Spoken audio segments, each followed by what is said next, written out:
सभी साथियों को मेरा नमस्कार।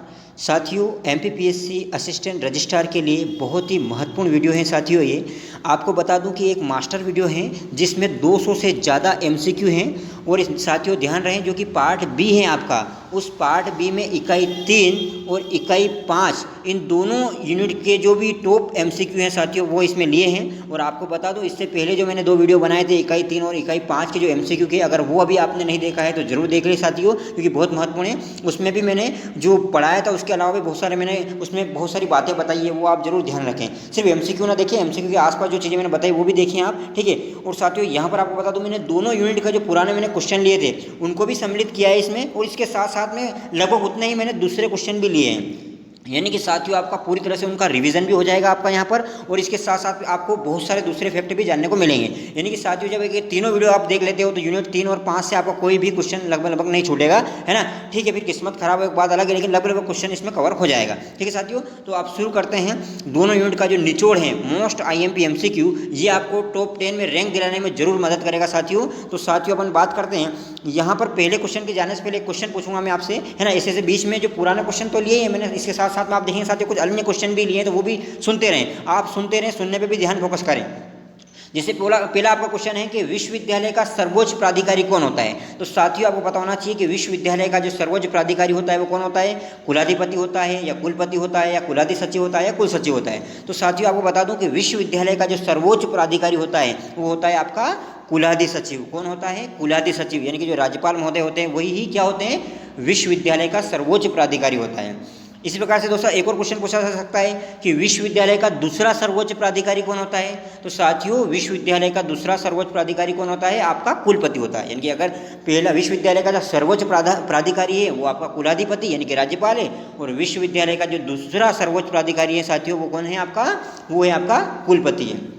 ठीक है, तो साथियों ये क्वेश्चन भी लेता रहूँगा और साथ साथ में जो पुराना स्लाइड वाले क्वेश्चन भी लेता रहूँगा। जैसे स्लाइड वाला क्वेश्चन है आपका कि मध्य प्रदेश विश्वविद्यालय अधिनियम 1973 राज्यपाल द्वारा कब स्वीकृत किया गया। तो साथियों पहले भी बता चुका हूँ, बार बार आप उसको ज़्यादा दोहराएंगे अपन। पहले बार में किए थे मैंने कि मध्य प्रदेश विश्वविद्यालय अधिनियम 1973 राज्यपाल द्वारा कब स्वीकृत किया गया था। आप सभी को बताया कि राज्यपाल द्वारा जो स्वीकृत किया गया है वो है आपका 20 अप्रैल 1973। कब स्वीकृत किया गया? 20 अप्रैल 1973 को। आगे बढ़ते हैं। ठीक है, आप मन में सोच करके लगाते रहें कि आपको क्या सही है, वो फिर मैं जब बताऊं तो आपको समझ में आ जाएगा। हाँ है, अगला है मध्य प्रदेश विश्वविद्यालय 1973, यानी मध्य प्रदेश विश्वविद्यालय अधिनियम 1973 कब लागू हुआ। तो साथियों कब हुआ, तो ध्यान रखेंगे साथियों, ये 23 अप्रैल 1973 को लागू हुआ। अब इसी से रिलेटेड एक और क्वेश्चन है साथियों कि देखो राज्यपाल द्वारा स्वीकृत तो हुआ था तब 20 अप्रैल 1973 को, लेकिन मध्य प्रदेश विश्वविद्यालय अधिनियम 1973 लागू कब हुआ, तो वो लागू हुआ 23 अप्रैल 1973 को। और इसके अलावा अगर ये भी पूछ लें कि जो राजपत्र में या गजट में कब प्रकाशित हुआ पहली बार, तो वो भी उसका आंसर भी आपका ये हो जाएगा। ठीक है साथियों, आगे बढ़ते हैं।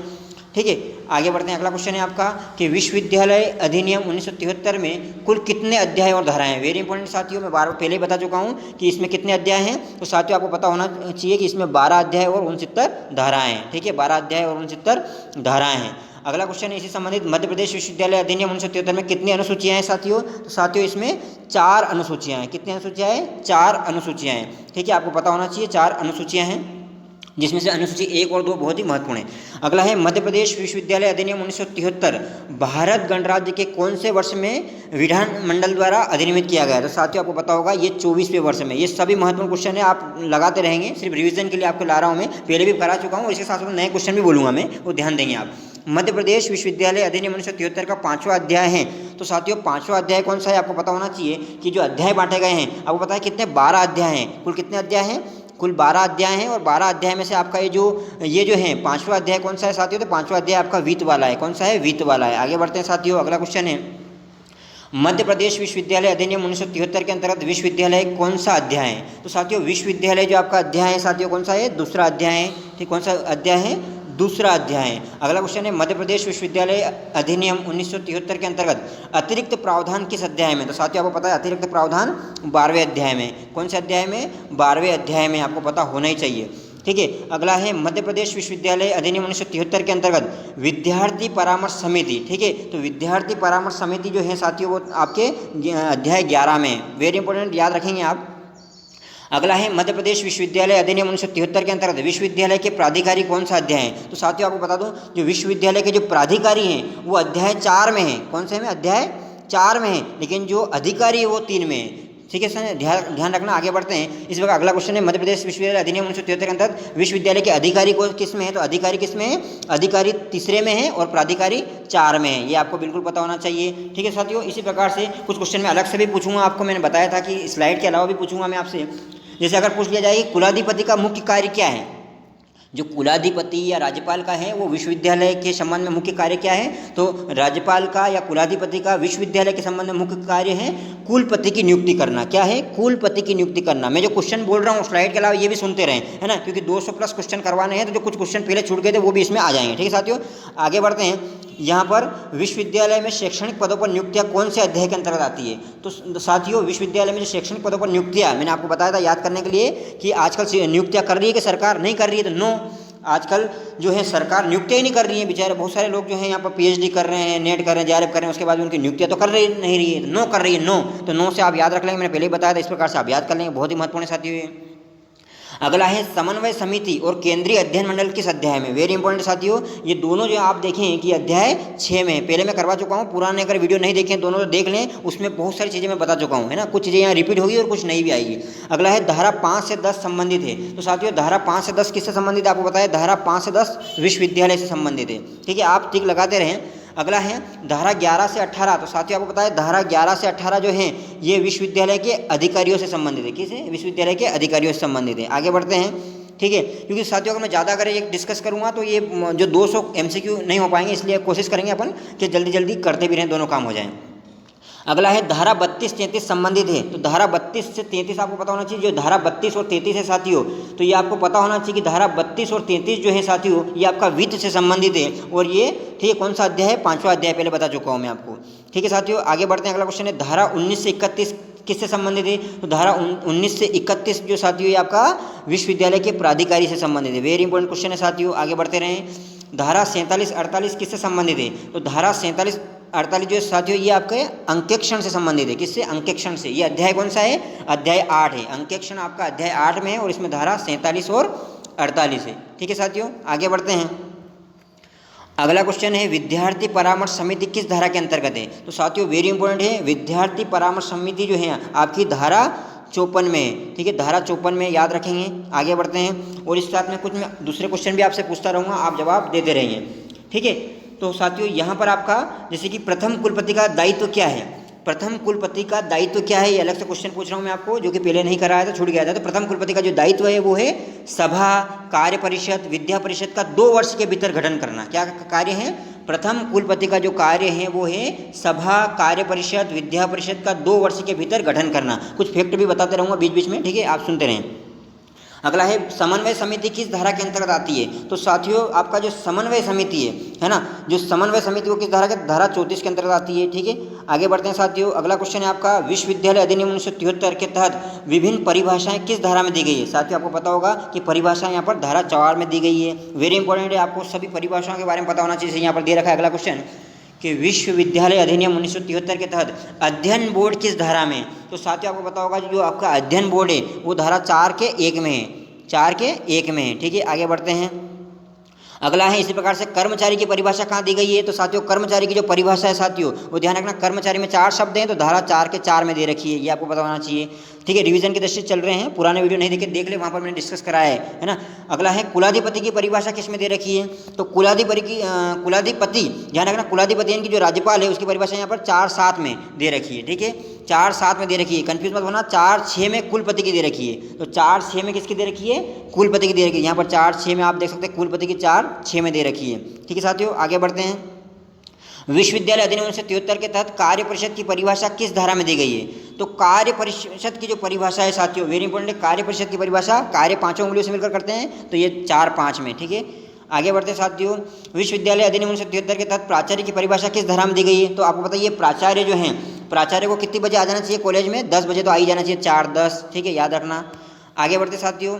विश्वविद्यालय अधिनियम 1973 के तहत महाविद्यालय यानी कि कॉलेज की परिभाषा किस धारा में दी गई है? तो कॉलेज में जाने पर सबकी क्या बचती हैं? 12 बचती हैं, तो 4-12 मैंने पहले आपको बहुत अच्छे समझाया उन वीडियो में, अगर नहीं देखा जरूर देख लें साथियों। अगला है विद्या परिषद की परिभाषा किस में दे रखी है? तो साथियों विद्या परिषद यानी कि जो अकादमिक परिषद है आपका, ठीक है, तो उसकी जो है आप देखेंगे अपन 15वीं पास हो जाते हैं, है ना, 15वीं यानी कि गाँव में बोलते हैं ना 15वीं का मतलब वही BA आप या UG कर लेते हैं पूरा, वो 15वीं बोलते हैं। तो विद्या परिषद, विद्या आ गई आपको किसमें 15वीं के बाद में 4-15। ठीक है, आगे बढ़ते हैं। अगला है विश्वविद्यालय के अधिनियम जो तहत समन्वय समिति। तो समन्वय समिति बताना है, तो समन्वय समिति आपकी धारा 426 के अंतर्गत दे रखी है ना। इसकी परिभाषा की बात कर रहे हैं, अभी अपन परिभाषा की बात कर रहे हैं। यूँ तो समन्वय समिति जो है धारा 34 के अंदर दी गई है। ठीक है, धारा 34 में जो है आपकी समन्वय समिति है, लेकिन साथियों इसकी परिभाषा कहाँ है, तो परिभाषा 4 के 26 में है। अगला है सभा या कोर्ट की परिभाषा कहाँ पर दे रखी है साथियों, सभा या कोर्ट की परिभाषा धारा जो यहाँ पर 425 में दे रखी है। परिभाषा की बात कर रहे हैं, बहुत महत्वपूर्ण साथियों, परिभाषा से क्वेश्चन निश्चित रूप से आएगा। विश्वविद्यालय अधिनियम 1973 के तहत संकाय की परिभाषा। तो साथियों संकाय जो है, देखो आपको 2-3 संकाय के नाम तो याद ही होंगे, तो धारा 423 है ना, 4 यानी कि 423 याद रखना आप लेना। ठीक है, 423। अगला है विश्वविद्यालय अधिनियम 1973 के तहत स्वशासी महाविद्यालय, यानी कि जो स्वशासी महाविद्यालय होते हैं साथियों आपको पता ही है, उनको डबल पावर दे रखी रहती है ना, उनको फीस के संबंध में, एडमिशन के संबंध में थोड़ा ज़्यादा स्वायत्ता रहती है। तो 4 के डबल पावर यानी कि 2-2 यानी कि 22, 4-22 में आप कर सकते हैं। आगे बढ़ते हैं साथियों। ठीक है, अगला जो क्वेश्चन है यहाँ तक हो चुका है आपका। अगला क्वेश्चन है आपका कि मध्य प्रदेश विश्वविद्यालय अधिनियम 1973 का विस्तार है। तो आपको पता है इसका विस्तार कहाँ तक है, इसका विस्तार साथियों संपूर्ण मध्य प्रदेश पर है। ठीक है, संपूर्ण मध्य प्रदेश पर विस्तार है इसका।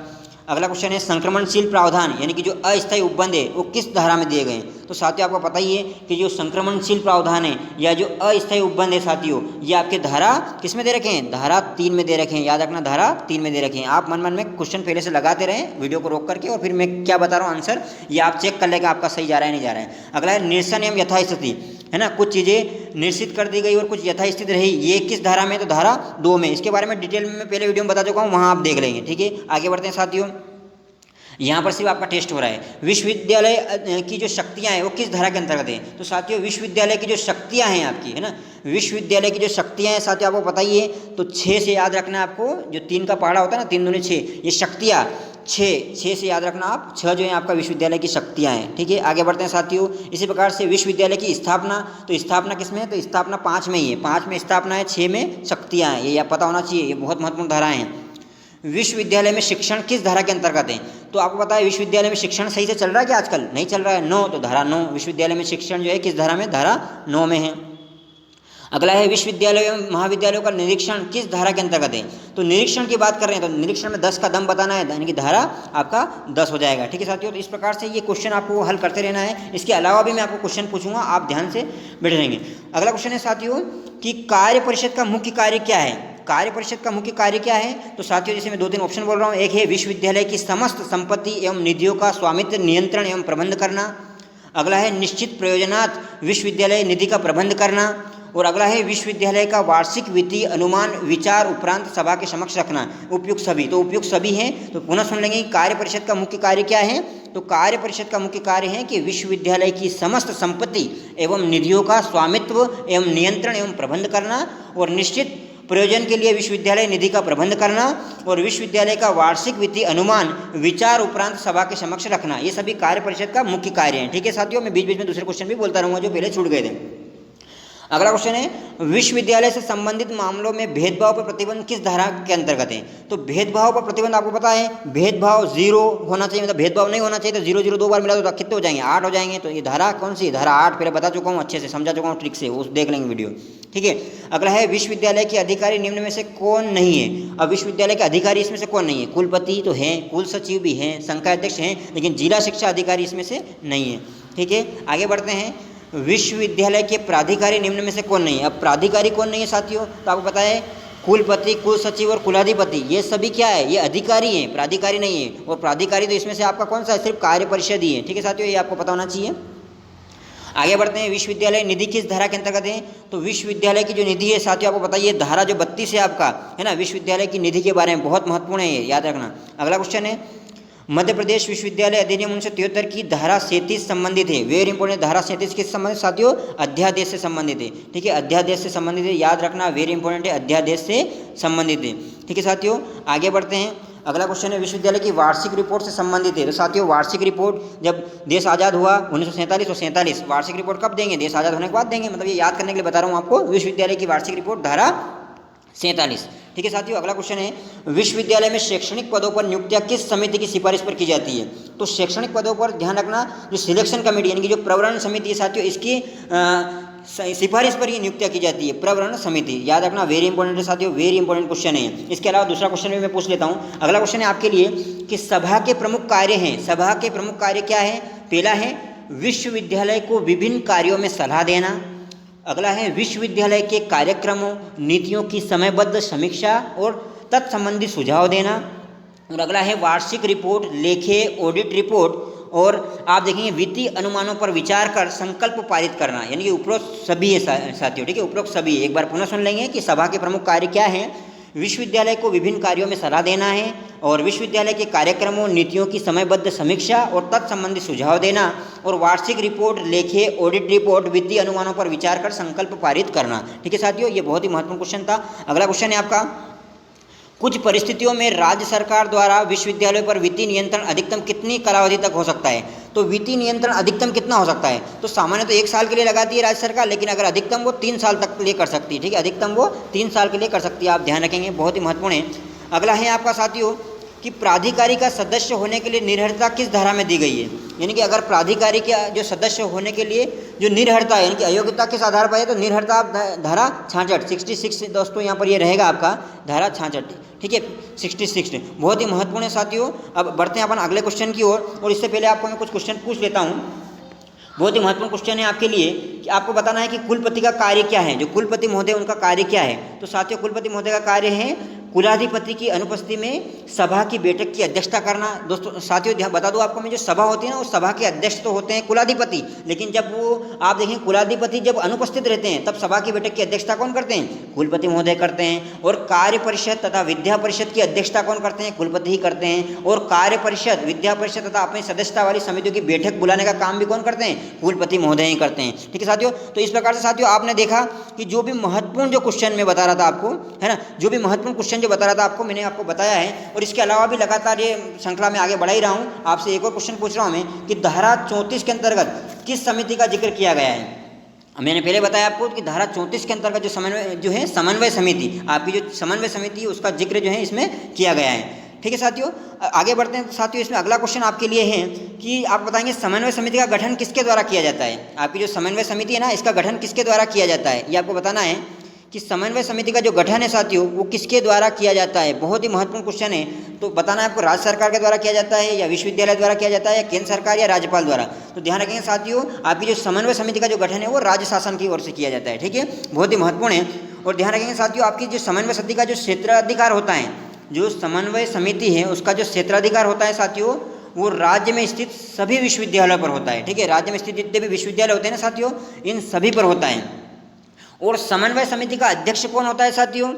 ठीक है, समन्वय समिति का जो अध्यक्ष होता है साथियों वो कौन होता है, इसके बारे में आपको पता होना चाहिए। तो समन्वय समिति का जो अध्यक्ष है साथियों वो आपका कौन होता है? वो आपका कुलाधिपति होता है। समन्वय समिति का जो अध्यक्ष होता है वो आपका कौन होता है? कुलाधिपति होता है। कौन होता है? कुलाधिपति होता है। बहुत ही महत्वपूर्ण है साथियों। ये कुछ क्वेश्चन मैं अलग से बोल रहा हूँ, अगर स्लाइड आ रही है इससे पहले आप कुछ क्वेश्चन और ध्यान दे देंगे, है ना। जैसे विश्वविद्यालय की वित्त समिति का अध्यक्ष कौन होता है? विश्वविद्यालय की वित्त समिति का अध्यक्ष कौन होता है साथियों? तो विश्वविद्यालय की जो वित्त समिति है ना, विश्वविद्यालय की जो वित्त समिति है साथियों, इसका जो अध्यक्ष होता है वो कौन होता है? वो कुलपति होता है। कौन होता है वो साथियों? वो आपका कुलपति होता है। ठीक है साथियों, आगे बढ़ते हैं। थोड़ी स्लाइड ये हो गई थी, ध्यान देंगे। अगला क्वेश्चन है आपका कि मध्य प्रदेश उच्च न्यायालय के वर्तमान मुख्य न्यायाधीश कौन है? तो वर्तमान मुख्य न्यायाधीश आपको पता है साथियों, वर्तमान मुख्य न्यायाधीश जस्टिस रवि विजय कुमार मलिमत है। ठीक है, आगे बढ़ते हैं साथियों। अगला क्वेश्चन है आपका, बहुत ही महत्वपूर्ण क्वेश्चन है। अगला क्वेश्चन है कि मध्य प्रदेश उच्च न्यायालय की स्थापना 1 नवंबर 1956 को जबलपुर में हुई, सभी को पता है। और इसके खंडपीठ की जो स्थापना है साथियों वो इंदौर और ग्वालियर में हुई। ठीक है, इंदौर और ग्वालियर में हुई, लेकिन वो कब हुई? क्वेश्चन ये आपसे, मतलब इसमें 3-4 क्वेश्चन आगे साथियों। यानी कि मध्य प्रदेश की उच्च न्यायालय की स्थापना जबलपुर में हुई, 1 नवंबर 1956 में हुई, और खंडपीठ की स्थापना इंदौर और ग्वालियर में हुई है, और भोपाल में प्रस्तावित आपको पता है। तो साथियों कब हुई? तो आपकी जो पहली शिक्षा नीति कब आई थी? 1968 में, तब इसकी स्थापना हुई। याद रखेंगे साथियों। ठीक है, बहुत ही महत्वपूर्ण है साथियों। आगे बढ़ते हैं कि विद्या परिषद की अपनी एक स्थायी समिति होती है। विद्या परिषद की अपनी एक स्थायी समिति होती है, और जिसका गठन स्वयं विद्या परिषद द्वारा अपने सदस्यों में से ही किया जाता है। और इसका गठन किस धारा के अंतर्गत है साथियों? ध्यान रखना, विद्या परिषद की जो एक स्थायी समिति होती है जिसका गठन स्वयं उसके सदस्यों द्वारा ही किया जाता है, जो कि धारा 26(2) के अंतर्गत आती है। वेरी इंपॉर्टेंट साथियों, याद रखना। अगला क्वेश्चन है परीक्षा समिति, यानी कि परीक्षा समिति और परीक्षा परिणाम समिति और शोध डिग्री समिति, इसका गठन विद्या परिषद द्वारा किया जाता है। और किस धारा के अंतर्गत? तो ये 26(1) के अंतर्गत आती है। बहुत ही महत्वपूर्ण है साथियों, ध्यान रखेंगे, बहुत ही महत्वपूर्ण क्वेश्चन है आपके लिए। अगला क्वेश्चन है साथियों आपके लिए, ये बोल रहा हूँ मैं इधर से कि विश्वविद्यालय के वार्षिक प्रतिवेदन, आप देखेंगे जो वार्षिक वित्तीय अनुमान है इसको तैयार कौन करता है? विश्वविद्यालय के वार्षिक वित्तीय अनुमान को तैयार कौन करता है? तो साथियों आपको पता है जिस प्रकार से बजट जो तैयार है कौन करता है, आपको पता ही है। इसी प्रकार से विश्वविद्यालय के जो वार्षिक वित्तीय अनुमान है जो इसको तैयार कौन करता है? वित्त समिति करती है। कौन करती है साथियों? वित्त समिति करती है। बहुत ही महत्वपूर्ण है, वित्त समिति करती है। ठीक है, अगला क्वेश्चन है आपके लिए, समन्वय समिति से संबंधित धारा कौन सी है? तो मैं पहले बता चुका हूँ, समन्वय समिति से संबंधित धारा आपकी कौन सी है? धारा 34 है साथियों। ठीक है, धारा 34 है। और जो केंद्रीय अध्ययन मंडल है वो धारा 34 क के अंतर्गत है। अगला क्वेश्चन है साथियों कि विद्या संबंधी योजना तथा मूल्यांकन बोर्ड का पदेन अध्यक्ष कौन होता है? तो विद्या संबंधी योजना तथा मूल्यांकन बोर्ड का जो पदेन अध्यक्ष होता है साथियों आपका वाइस चांसलर यानी कि कुलपति होता है। ठीक है साथियों, बहुत ही महत्वपूर्ण है ये, आगे देखेंगे। और इसके आगे बढ़ते हैं साथियों। अगला क्वेश्चन है साथियों कि अध्ययन बोर्ड और विद्या संबंधी योजना तथा मूल्यांकन बोर्ड, इनकी अवधि कितने वर्ष की होती है? तो साथियों आपको पता है अवधि इसकी कितने वर्ष की होती है? 3 वर्ष की होती है। कितने वर्ष की होती है? 3 वर्ष की होती है। अगला क्वेश्चन है साथियों कि विश्वविद्यालय में निम्नलिखित संकाय होंगे, इनकी विश्वविद्यालय में कौन कौन से संकाय होंगे? तो साथियों कला, समाज विज्ञान, विज्ञान, विधि, शिक्षा, इंजीनियरिंग, चिकित्सा शास्त्र, है ना, आयुर्वेद, वाणिज्य, साथियों ये सभी जो है आपके संकाय होंगे। तो यहाँ पर उपरोक्त सभी आ जाएगा। ठीक है साथियों, बहुत ही महत्वपूर्ण क्वेश्चन है, जितने भी क्वेश्चन है बहुत IMP क्वेश्चन है साथियों। अगला है विद्या परिषद के समस्त सदस्य कितनी कालावधि के लिए पद धारण करेंगे? तो विद्या समिति के जो समस्त सदस्य है साथियों वो कितनी कालावधि के लिए? 3 वर्ष की अवधि के लिए धारण करेंगे। ठीक है, अगला है कुलाधिपति प्रत्येक जो आप देखेंगे विश्वविद्यालय के लिए एक वित्त समिति गठित करेगा, जिसके अध्यक्ष कौन होंगे? साथियों जो कुलाधिपति है वो प्रत्येक विश्वविद्यालय के लिए एक वित्त समिति का गठन करेंगे, जिसके अध्यक्ष आपके कौन होंगे? कुलपति होंगे। बिल्कुल सरल सा क्वेश्चन है साथियों। अगला क्वेश्चन है आपका कि कार्य परिषद के वे सदस्य जो पदेन सदस्यों से भिन्न हो कितनी कालावधि के लिए पद धारण करेंगे? तो साथियों यहाँ भी आपका कितना आ जाएगा? 3 वर्ष आ गया है। पहले मैं समझा चुका हूँ, पहले वाले वीडियो में, उधर देख लेंगे ध्यान से। अगला है विश्वविद्यालय की कार्यपालिका निकाय होगी। तो साथियों विश्वविद्यालय की जो कार्यपालिका निकाय है वो आपकी कौन है? वो आपकी कार्य परिषद है। साथियों आपसे निवेदन है, अगर आपको लगता है क्वेश्चन बहुत ही स्तरीय है और बहुत ही अच्छे क्वेश्चन है, आपके लिए बहुत ही मेहनत करके क्वेश्चन तैयार किए जा रहे हैं, है ना, और ये भी कोशिश की जा रही है कि गलती बिल्कुल भी ना हो, क्योंकि गलती अगर होगी तो साथियों आप कन्फ्यूज़ हो जाएंगे और एग्जाम में गलत करके आ जाएंगे। इसलिए ये सभी चीज़ों का ध्यान रखा जा रहा है। तो आपसे निवेदन है आप इस यूट्यूब चैनल को जरूर सब्सक्राइब करें और अधिक से अधिक लोगों तक पहुँचाएं और लाइक करें, शेयर करें और कमेंट भी जरूर करें। ठीक है दोस्तों, आगे बढ़ते हैं अगले क्वेश्चन की ओर। अगला क्वेश्चन है आपके लिए, अगला क्वेश्चन है कि विद्या संबंधी योजना तथा मूल्यांकन बोर्ड किस धारा के अंतर्गत शामिल है? तो विद्या संबंधी योजना तथा मूल्यांकन बोर्ड सभी को बताया साथियों, बहुत ही महत्वपूर्ण है ये विद्या संबंधी योजना तथा जो मूल्यांकन बोर्ड है साथियों, है ना, इस ये जो है आपका देखेंगे यहाँ पर धारा कौन सी है? धारा 30 के अंतर्गत है। धारा 30 के अंतर्गत आपका साथियों ये आता है, धारा 30 के अंतर्गत आता है। ठीक है, विद्या संबंधी योजना तथा मूल्यांकन बोर्ड। ठीक है साथियों, आगे बढ़ते हैं। अगला क्वेश्चन है अध्ययन बोर्ड जो है साथियों, आपका जो अध्ययन बोर्ड है वो किस धारा में है? तो साथियों धारा 28 जो आपका अध्ययन बोर्ड से संबंधित है, धारा 28 आपका अध्ययन बोर्ड से संबंधित है। बहुत ही महत्वपूर्ण है साथियों, आगे बढ़ते हैं। अगला है संकाय किस धारा के अंतर्गत शामिल है? साथियों आपको पता है जो संकाय है आपका वो धारा 27 के अंतर्गत शामिल है। ठीक है, धारा 27 याद रखेंगे, धारा 27। विद्या परिषद किस धारा के अंतर्गत शामिल है? विद्या परिषद बहुत ही महत्वपूर्ण साथियों, विद्या परिषद यानी कि अकादमिक परिषद भी बोलते हैं इसको, ध्यान की धारा 25 के अंतर्गत शामिल है, धारा 25 के अंतर्गत शामिल है। अगला है कार्य परिषद किस धारा के अंतर्गत शामिल है? साथियों आपको बताना है जो कार्य परिषद है वो धारा 23 के अंतर्गत शामिल है, धारा 23 के अंतर्गत शामिल है। इनके लिए मैंने ट्रिक बताई थी पहले वाले वीडियो में, देख लेना आप ध्यान से ना, सम और विषम वाली जो बताई थी ना आपको मैंने। वित्त समिति एवं उनके कार्य किस धारा के अंतर्गत शामिल है? साथियों वित्त समिति एवं उसके कार्य धारा 24 क, याद रख लेना, बिल्कुल रट लेना, ये बहुत महत्वपूर्ण है साथियों, धारा 24 क। अगला है अध्ययन बोर्ड की शक्तियाँ एवं कर्तव्य किस में है? तो साथियों अध्ययन बोर्ड 28 में है, लेकिन आप देखेंगे कि अध्ययन बोर्ड की शक्तियाँ एवं कार्य किस में? 29 में है। ध्यान रखें, अध्ययन बोर्ड 28 धारा में है और धारा नंबर 29 में कौन है आपकी? उसकी शक्तियाँ हैं, याद रखना, एक के बाद जस्ट उसकी शक्ति आ गई है। इसी प्रकार से यहाँ भी देखो विद्या परिषद की शक्तियाँ तथा कर्तव्य किस धारा में है? तो विद्या परिषद की शक्तियाँ तथा कर्तव्य आप दोस्तों यहाँ पर देखेंगे तो विद्या परिषद आपको पता है किस में है?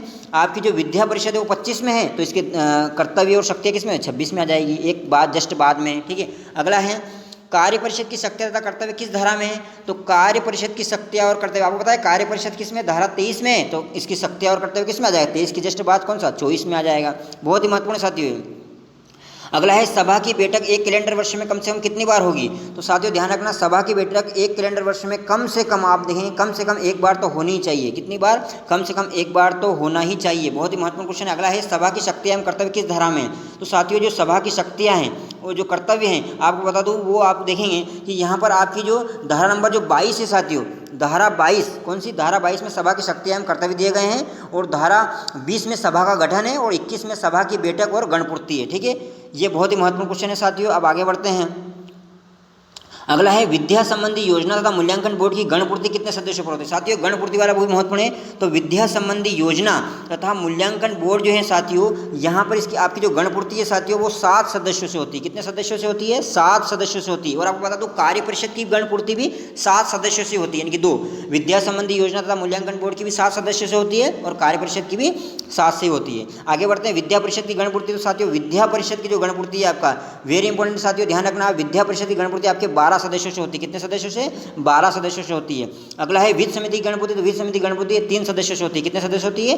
3 सदस्यों से होती है। अगला है कार्य परिषद, मैं पहले बताया कार्य परिषद की जो गणपूर्ति वो 7 सदस्यों से होती है। और सबसे महत्वपूर्ण है आपका ये कि सभा की गणपूर्ति जो है कितने सदस्यों से होती है। तो सभा की ध्यान रखना साथियों सबसे ज़्यादा 25 सदस्य चाहिए इसकी गणपूर्ति। कितने सदस्य चाहिए साथियों?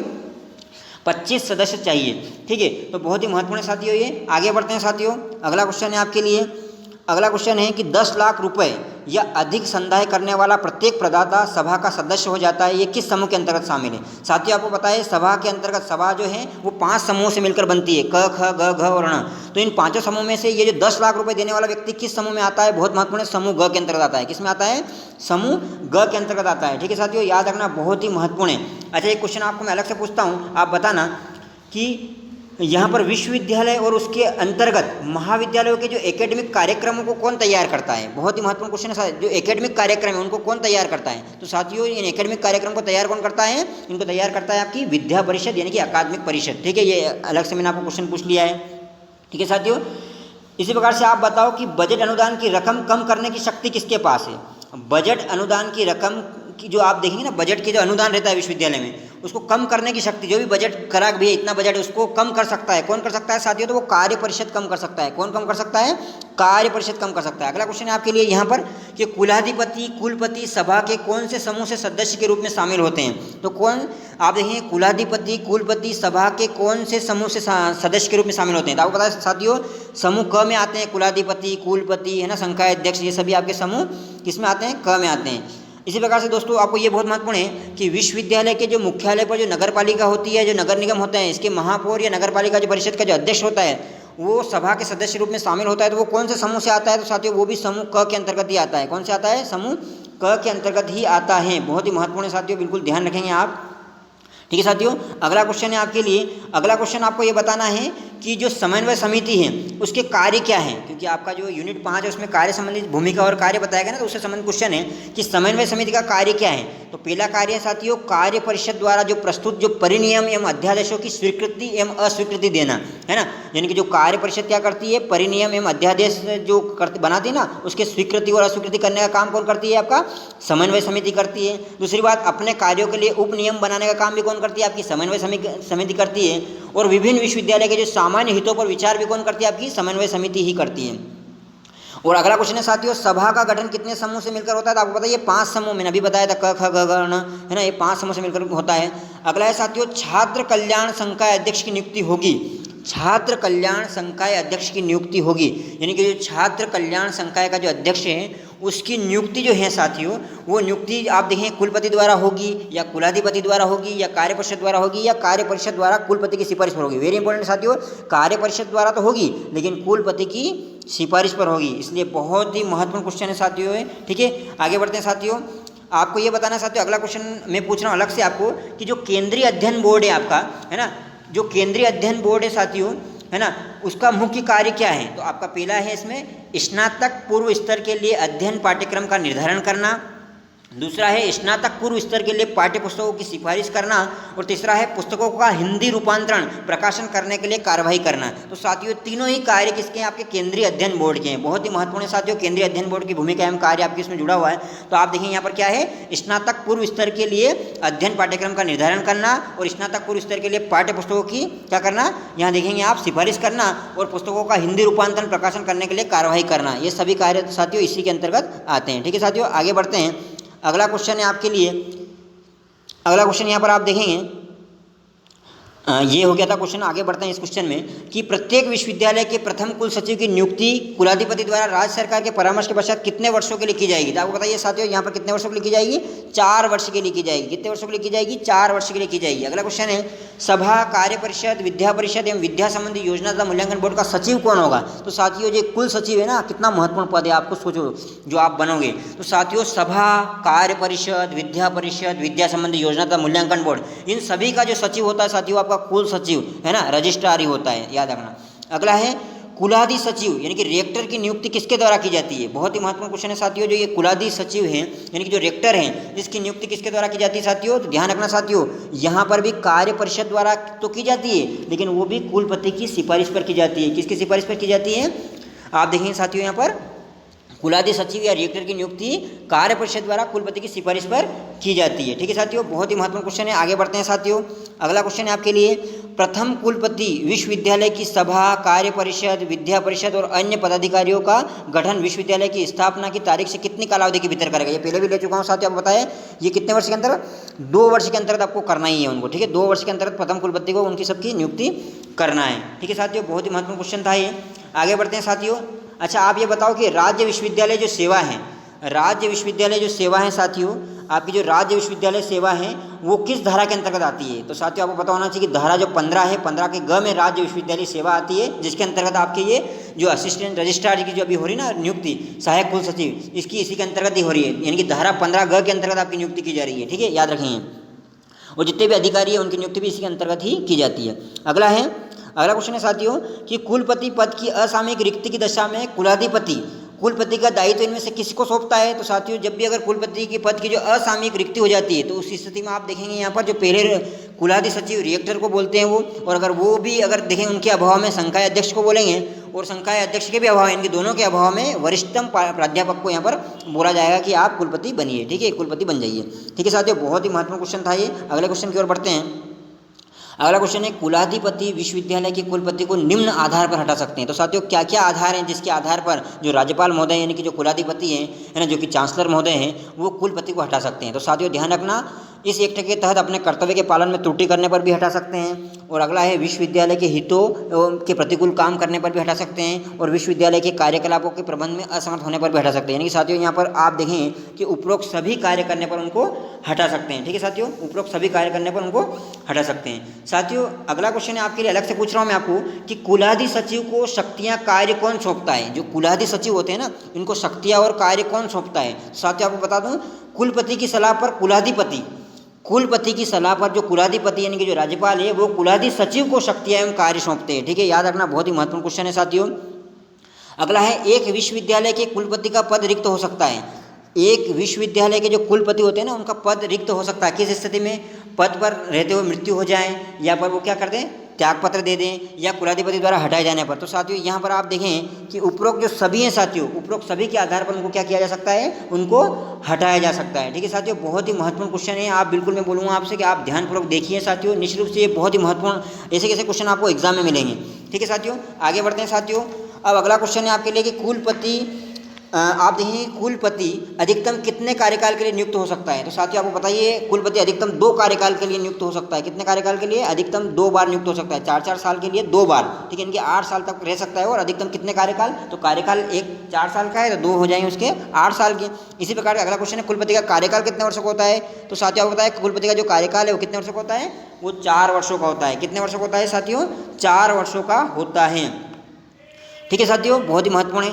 अच्छा एक क्वेश्चन आपसे पूछता हूँ मैं, आपका जो कुल सचिव है ना, आपके जो कुल सचिव यानी कि आप बनोगे सहायक कुल सचिव, और जो आपके कुल सचिव है उनका कार्य क्या है, आपको ये तो पता होना चाहिए। कल से आपको इंटरव्यू में पूछ लेंगे कि बताओ कुल सचिव का कार्य क्या है। तो साथियों आपको बता दूं मैं, जो आपके जो कुल सचिव है इनका कार्य क्या है, धन का स्वीकृति अनुसार व्यय हुआ या नहीं है ये भी देखना। भाई जो धन दिया है उसकी स्वीकृति हुई है, किसी भी धन की स्वीकृति हुई तो उसका व्यय सही रूप से हुआ है या नहीं हुआ है, या फिर विश्वविद्यालय की ओर से समस्त संविधाएं जो हैं जो करना काम, आप देखेंगे जितने भी साइन होते हैं ना, ये सभी काम कौन करता है, ये कुल सचिव महोदय करते हैं। और विश्वविद्यालय की ओर से आप देखेंगे जो समस्त दस्तावेज अभिलेखों पर जो साइन करने का काम, ये भी सब काम कौन करते हैं आपके, आप देखेंगे कि कुल सचिव महोदय करते हैं। ठीक है, कुल सचिव महोदय करते हैं। अगला क्वेश्चन है साथियों, कुलपति की नियुक्ति से संबंधित समिति के सदस्य कौन कौन होंगे। दोस्तों आपको ये पता होना ही चाहिए कि कुलाधिपति द्वारा नामजद सदस्य होता है, कार्य परिषद द्वारा निर्वाचित सदस्य होता है, और यूजीसी अध्यक्ष द्वारा नामजद सदस्य होता है। उपरोक्त सभी होते हैं साथियों, और इसके बारे में डिटेल में जो पहले वीडियो बनाया था मैंने उसको बता चुका हूँ, और बहुत ही अच्छा समझाया है साथियों, आप देखना एक बार, बहुत ही मजा आएगा आपको। ठीक है साथियों, तो यहाँ पर अगला क्वेश्चन मैं आपसे पूछ रहा हूँ। ठीक है, अगला क्वेश्चन आपके लिए है कि कुलपति की नियुक्ति कुलाधिपति द्वारा किस धारा के अंतर्गत की जाती है। तो साथियों आपको बता दूं मैं कि यहाँ पर जो कुलपति की जो नियुक्ति है साथियों, वो कुलाधिपति द्वारा धारा 13(2) और 13(6) के अंतर्गत, यानी कि साथियों यहाँ पर बी और सी जो है आपके दोनों ही आपके क्या हो जाएंगे साथियों, दोनों ही आपकी क्या हो जाएंगे, इसके आंसर हो जाएंगे। ठीक है, दोनों ही इसके आंसर हो जाएंगे, और बहुत ही महत्वपूर्ण है साथियों, ये बिल्कुल आपको पता होना ही चाहिए। आगे बढ़ते हैं साथियों। अच्छा मैं पूछता हूँ आपसे, आप बताओ कि साथियों आप बताएंगे कि जो सभा है ना, कोर्ट, इसका गठन का प्रावधान किस धारा में, पहले बता चुका हूँ वीडियो में, आपको बताना है, आप कमेंट करके बताएंगे कि अधिनियम की किस धारा में सभा या कोर्ट के गठन का प्रावधान है। ठीक है, ध्यान रखना, मैं शक्तियाँ नहीं पूछ रहा हूँ, सभा या कोर्ट के गठन का प्रावधान किस धारा में आपको बताना है। ठीक है, चलो आगे क्वेश्चन की ओर बढ़ते हैं साथियों। अगला क्वेश्चन है आपका, अगला क्वेश्चन है कि मध्य प्रदेश का राज्यपाल मध्य प्रदेश के विश्वविद्यालयों का क्या होगा। तो आपको बताइए मध्य प्रदेश का जो राज्यपाल होगा, जो भी मध्य प्रदेश का राज्यपाल होगा वो मध्य प्रदेश के यानी कि राज्य के जितने भी विश्वविद्यालय उनका सबका क्या होगा, वो कुलाधिपति होगा। और जो देश के जो राष्ट्रपति महोदय हैं, वो जो केंद्रीय विश्वविद्यालय उनके क्या होंगे, वो जो केंद्रीय विश्वविद्यालय हैं उनके क्या होंगे, वो उनके कुलाधिपति होंगे। ये बहुत ही महत्वपूर्ण है साथियों, आपको बिल्कुल पता होना ही चाहिए। ठीक है साथियों, आगे बढ़ते हैं साथियों अपन, और अगले क्वेश्चन की ओर बढ़ते हैं। ठीक है, तो अगले क्वेश्चन की ओर बढ़ते हुए साथियों आपको बताना है, अगला क्वेश्चन है आपके समक्ष कि विश्वविद्यालय का प्रधान तथा सभा का अध्यक्ष होगा। तो विश्वविद्यालय का प्रधान और सभा का अध्यक्ष आपको बताइए, विश्वविद्यालय का प्रधान और आपकी जो सभा का अध्यक्ष वो आपका कुलाधिपति। कुलाधिपति का मतलब क्या है साथियों, चांसलर। चांसलर का मतलब क्या है आपका, राज्यपाल होगा। कौन होगा साथियों, राज्यपाल होगा। बहुत ही महत्वपूर्ण है साथियों, बिल्कुल ध्यान रखना, राज्यपाल होगा। ठीक है, अगला क्वेश्चन की ओर बढ़ते हैं साथियों। अगला क्वेश्चन है आपका, अन्य अधिकारी किस धारा से संबंधित। साथियों ध्यान रखना, अन्य अधिकारी जितने भी आपके अधिकारी हैं, है ना, ये चैप्टर 3 में आते हैं, अध्याय 3 में आते हैं, और धारा आप देखेंगे 18 में अन्य अधिकारी आते हैं। जो धारा 18 है साथियों, इस धारा 18 में क्या आते हैं, आपके जो अन्य अधिकारी होते हैं ना, ये अन्य अधिकारी होते हैं। अच्छा एक क्वेश्चन आपसे पूछ रहा हूँ मैं कि कुलपति पद की असामयिक रिक्ति की दशा में कुलाधिपति कुल सचिव का दायित्व सौंप सकता है, इनमें से किसे यह दायित्व नहीं सौंपा जा सकता है। मतलब अभी मैंने इसके पहले क्वेश्चन डिस्कस कर चुका हूं मैं, तो आपको अब ये नहीं बताना है किसे दायित्व सौंपे हैं, किसे दायित्व नहीं सौंपेंगे। तो साथियों जैसे पहला ऑप्शन है कुलाधि सचिव को सौंपेंगे क्या, बिल्कुल सौंपेंगे। कुलाधि सचिव के अभाव में संकाय अध्यक्ष सौंपेंगे क्या, बिल्कुल सौंपेंगे। और उपरोक्त दोनों के अभाव में वरिष्ठतम प्राध्यापक को सौंपेंगे क्या, बिल्कुल सौंपेंगे। तो किसे नहीं सौंपेंगे, तो यहाँ पर एक और ऑप्शन था कुल सचिव। तो साथियों कुल सचिव को कभी भी कुलपति के असामयिक रिक्ति में उसका दायित्व नहीं दिया जाएगा, ध्यान रखना, कुल सचिव को दायित्व नहीं दिया जाता है। ठीक है, बहुत ही महत्वपूर्ण क्वेश्चन है, ध्यान रखना साथियों, इस प्रकार से घुमाकर आपको क्वेश्चन पूछ सकते हैं। अगले क्वेश्चन की ओर बढ़ते हैं साथियों। अगला क्वेश्चन है आपका कि छात्र कल्याण संकाय अध्यक्ष किस धारा के अंतर्गत है। तो छात्र कल्याण जो संकाय अध्यक्ष है साथियों, बहुत ही महत्वपूर्ण है कि छात्र का कल्याण हो रहा है। क्या आपको लग रहा है कि छात्र का कल्याण तो खतरा लटका हुआ है। मैंने उस दिन बताया था आपको, याद करने की, धारा 17। तो छात्र कल्याण का संकाय अध्यक्ष किस में आता है, धारा आपका किसके अंतर्गत आता है, धारा याद रखना साथियों, धारा 17 के अंतर्गत आता है। ठीक है साथियों, अगला क्वेश्चन है आपका कि कुल सचिव रजिस्ट्रार संबंधित हैं। कुल सचिव रजिस्ट्रार जो आप बनने जा रहे हो किस धारा की, ये अगर आपको पता नहीं तो बहुत गलत बात है। धारा 16 है ना, 16 बरस की बाली उम्र को सलाम। तो साथियों ये गाना है ना, तो कुल सचिव या रजिस्ट्रार जो है साथियों, ये धारा 16 के अंतर्गत आते हैं। बहुत ही महत्वपूर्ण पद है, और इसकी आप तैयारी अच्छे से करिए, निश्चित रूप से आपका सिलेक्शन हो जाएगा। अगला क्वेश्चन है साथियों कि छात्र परामर्श समिति, आपको बताना है कि जो छात्र परामर्श समिति है साथियों, है ना, छात्र परामर्श समिति का जो गठन है साथियों, वो किस धारा के अंतर्गत, मैं पहले ही बता चुका हूँ, याद रखना, धारा 54 के अंतर्गत किया जाता है। कौन सी धारा, धारा 54 के अंतर्गत किया जाता है। अच्छा एक बात बताओ साथियों, एक बहुत ही महत्वपूर्ण क्वेश्चन मैं आपसे पूछ रहा हूँ, आप ये बताओ कि अगर विश्वविद्यालय से संबंधित आपात उपबंध हो, है ना, जो कि धारा 51 में दे रखे हैं आपात उपबंध, है ना, चैप्टर 10 है और उसमें 51 में धारा आपात उपबंध है। इसके तहत विश्वविद्यालय की वित्त व्यवस्था को वित्तीय कुप्रबंध के कारण, है ना, वित्तीय कुप्रबंध के आधार पर कौन अपने नियंत्रण में ले सकता है। यानी कि साथियों यहाँ पर क्वेश्चन ये है, अगर विश्वविद्यालय से संबंधित आपात उपबंधों के अंतर्गत विश्वविद्यालय की जो वित्त व्यवस्था है अगर वो कुप्रबंध के आधार पर चल रही है तो किस आधार पर आप देखेंगे तो यहाँ पर कौन जो है नियंत्रण कर सकता है विश्वविद्यालय पर, तो राज्य सरकार कर सकती है। कौन कर सकती है? राज्य सरकार। इनके साथियों राज्य सरकार जो है कुप्रबंध के आधार पर जो है यहाँ पर नियंत्रण कर सकती है। ठीक है साथियों, अगला क्वेश्चन है आपका, राज्य विश्वविद्यालय सेवा किस धारा में है? पहले बताया मैंने, राज्य विश्वविद्यालय सेवा 15 के सी में है, 15 के सी में है, बिल्कुल पता होना चाहिए आपको। इसी प्रकार से बताओ कुलाधिपति सचिव यानी कि रेक्टर किस में है? तो रेक्टर 15 के बी में है, रेक्टर 15 के बी में है। इसी प्रकार से बताओ कि प्रथम कुलपति किस में है? तो 15 के ए में है, 15 के ए में प्रथम कुलपति है, 15 के बी में रेक्टर है, 15 के सी में जो राज्य की जो सेवाएं वो है। ये बिल्कुल आपको पता होना ही चाहिए साथियों। ठीक है, अगला क्वेश्चन है साथियों आपसे कि कुलपति की शक्तियाँ एवं कर्तव्य किस धारा के अंतर्गत है? कुलपति की जो शक्तियाँ एवं कर्तव्य साथियों ध्यान रखना वो किस में है? कुलपति की पूछ रहा हूँ यहाँ पर मैं, ध्यान रखना साथियों, यहाँ किस पे पूछ रहा हूँ मैं? यहाँ पर मैं कुलपति की पूछ रहा हूँ। तो कुलपति की शक्तियाँ एवं कर्तव्य धारा 15 में साथियों, किस में? धारा 15 में। अगर इसी प्रकार से पूछ ले कि कुलाधिपति एवं उनकी शक्तियाँ किस में? ध्यान रखना साथियों, धारा 12 में। किस में है? धारा 12 में। तो साथियों आपसे कुछ और क्वेश्चन भी मैं पूछता हूँ, है ना, और आपसे निवेदन है साथियों कि अगर अभी तक आपने हमारा यूट्यूब चैनल सब्सक्राइब नहीं किया हो तो जरूर कर लें साथियों। ठीक है साथियों, अब आपको बताना है साथियों कि विश्वविद्यालय के जो परिनियम बनाने की शक्ति किसमें निहित है, यानी कि जो परिनियम बनाए जाते हैं ना साथियों, तो ये परिनियम किसके द्वारा बनाए जाते हैं आपको ये बताना है। तो विश्वविद्यालय के जो परिनियम बनाने की शक्ति किसमें है साथियों? तो ये समन्वय समिति में है, यानी कि आपकी जो समन्वय समिति है ना साथियों, ये परिनियम बनाने की शक्ति जो है समन्वय समिति में, शक्ति परिनियम बनाने की शक्ति किसमें है? समन्वय समिति में। अगला है साथियों, आप देखेंगे विश्वविद्यालय के जो अध्यादेश हैं वो प्रथम अध्यादेश को छोड़कर कौन जारी करता है? तो विश्वविद्यालय के जो अध्यादेश कौन जारी करता है? बहुत महत्वपूर्ण क्वेश्चन है साथियों। आपको बताया जो अध्यादेश है धारा 37 में, आपके जितने भी अध्यादेश है वो धारा 37 में। और ये अध्यादेश जो है साथियों इनके बारे में बता रहा है कि अध्यादेश जो है प्रथम अध्यादेश को छोड़कर कौन जारी करता है? तो वो कार्य परिषद जारी करती है। कौन करती है? कार्य परिषद जारी करती है। बहुत ही महत्वपूर्ण क्वेश्चन है साथियों, आपको बताना है। और अगला क्वेश्चन है साथियों कि विश्वविद्यालय में विनियम यानी कि रेगुलेशन को बनाने की शक्ति किसमें है? विश्वविद्यालय में विनियम यानी कि रेगुलेशन को बनाने की शक्ति किसमें है? तो साथियों बता दूं आपको मैं कि विश्वविद्यालय के जो सभी प्राधिकारियों, समितियों एवं संबंधित निकायों में इसकी शक्ति है। ठीक है, ध्यान रखना, बहुत ही महत्वपूर्ण क्वेश्चन है साथियों ये।